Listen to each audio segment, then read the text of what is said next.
সামাজিক যোগাযোগ মাধ্যমে ছড়িয়ে পড়া রাশিয়ান ক্ষেপণাস্ত্র যার বোম্বার বর্তমানে কোনো অস্তিত্ব না থাকলেও এই মুহূর্তে রাশিয়ার কাছে থাকা সবচেয়ে ভয়াবহ ক্ষেপণাস্ত্রের নাম শয়তান-2 বা RS-28 শারমাত।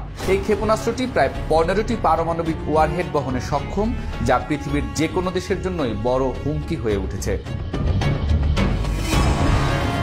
ইসরায়েলের পাশ থেকে ট্রাম্প সরে যাবার পর ইরান যদি রাশিয়ার থেকে এই ক্ষেপণাস্ত্র সংগ্রহ করে ও হামলা চালায়, তবে একটি মাত্র ক্ষেপণাস্ত্রেই পৃথিবীর মানচিত্র থেকে নিশ্চিহ্ন হয়ে যাবে গোটা ইসরায়েল। এই ক্ষেপণাস্ত্রটি নিয়ে যুক্তরাষ্ট্র, ন্যাটো, ইসরায়েল, জাপান ও দক্ষিণ কোরিয়া সবচেয়ে বেশি আতঙ্কিত, কারণ এই ক্ষেপণাস্ত্রটি এমনভাবে তৈরি যেন এই দেশগুলোর রাডার সিস্টেম ফাঁকি দিতে পারে। বিশ্লেষকরা বলছেন, যদি রাশিয়া এই অস্ত্র সরবরাহে সম্মত হয় এবং ইরান এর ব্যবহার শুরু করে, তাহলে শুধু ইসরায়েলের প্রতিরক্ষা ব্যবস্থা নয়, গোটা মধ্যপ্রাচ্যের ভূ রাজনৈতিক ভিত্তিও ধসে পড়বে। RS-28 শারমাত বা শয়তান-2 ক্ষেপণাস্ত্রের প্রতিটি ওয়ারহেড প্রায় 750 কিলোটন ক্ষমতার, যা একটি বড় শহর সম্পূর্ণভাবে ধ্বংস করতে যথেষ্ট। এই একটি ক্ষেপণাস্ত্রে থাকা 15টি ওয়ারহেড যদি ইসরায়েলের তেল আভিভ, জেরুজালেম, হাইফা, বিয়ারশেবা এবং ডিমোনার উপর ফেলা হয়, তবে ইসরায়েলের কোনো জবাব দেওয়ারই সময় থাকবে না। এছাড়াও এই ক্ষেপণাস্ত্রের সবচেয়ে ভয়ঙ্কর দিক হল এর প্রতিরোধ প্রায় অসম্ভব। হাইপারসনিক গতিতে চলা প্রতিটি ওয়ারহেড বিভিন্ন দিক থেকে আঘাত আনতে পারে, যা বর্তমান রাডার বা ক্ষেপণাস্ত্র প্রতিরক্ষা ব্যবস্থার জন্য কার্যত অদৃশ্য।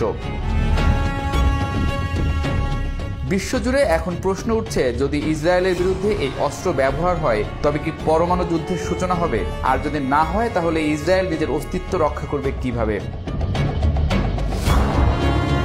বিশ্লেষকদের মতে, ডিটারেন্সের যুগে অস্ত্রই কথা বলে এবং এই মুহূর্তে শয়তান-2 এর মতো অস্ত্র যার হাতে আছে, সেই নির্ণয় করতে পারে কারা থাকবে আর কারা হারিয়ে যাবে। ইসরায়েলের জন্য এটি শুধু সামরিক চ্যালেঞ্জ নয়, এটি অস্তিত্ব টিকিয়ে রাখার লড়াই। আর সেই লড়াইয়ে এখন রাশিয়ার ক্ষেপণাস্ত্র প্রযুক্তি হয়ে উঠেছে সবচেয়ে বড় ভয়ের কারণ। সবচেয়ে ভয়ঙ্কর এই রাশিয়ান ক্ষেপণাস্ত্রের নির্মাণ প্রক্রিয়া সম্পূর্ণ গোপন ও রাষ্ট্রীয় পর্যায়ের বিশেষ প্রকল্প হিসেবে পরিচিত।